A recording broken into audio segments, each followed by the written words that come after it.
1950ஆம் ஆண்டு ஸ்தாபிக்கப்பட்டது. இன்றைக்கு 174 வருடம் பழமை வாய்ந்த இந்த வைத்தியசாலை 1987ஆம் ஆண்டு போதனா வைத்தியசாலையாக தரம் உயர்த்தப்பட்டது. இப்போது அது தேசிய வைத்தியசாலையாக தரம் உயர்த்துவதற்கான பூர்வாங்க ஏற்பாடுகள் நடைபெற்றுக் கொண்டிருக்கின்றன. இந்த வைத்தியசாலையானது கடந்த 2023ஆம் ஆண்டு 1,90,826 பேருக்கு வெளிநோயாளர் பிரிவிலும் சுமார் 6,31,266 பேருக்கு பல்வேறு கிளினிக் பிரிவுகளிலும் சுமார் 1,43,167 பேர் விடுதிகளில் அனுமதிக்கப்பட்டும் சிகிச்சை அளிக்கப்பட்டிருக்கின்றது.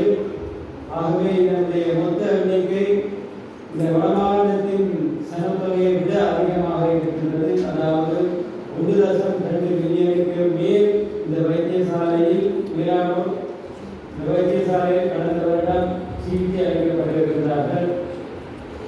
இந்த வைத்தியசாலையானது 1350 படுக்கைகளை கொண்டிருக்கின்றது. இங்கே கடந்த வருடம் 5478 பிரசவங்கள் நடைபெற்றிருக்கின்றன.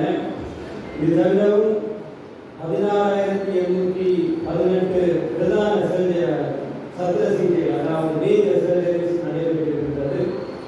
இது தவிரவும் 21,127 பேருக்கு சிறிய நடுத்தர சத்திர சிகிச்சைகள் மேற்கொள்ளப்பட்டிருக்கின்றன. இந்த வைத்தியசாலை வைத்திய நிபுணர்களாக 98 பேர், மருத்துவ கூடத்தின் பேராசிரியர்களாகவும் வைத்திய நிபுணர்களாக 22 பேருமாக 120 வைத்திய நிபுணர்கள் இந்த வைத்தியசாலையில் கடமையாற்றுகிறார்கள். வைத்தியர்களாக 325 பேரும், தாதியர்கள் அனுமதிக்கப்பட்ட ஆரணி 732 இருந்த போதும் சுமார் 650 பேருமாக இந்த வைத்தியசாலையில் தற்போது 2000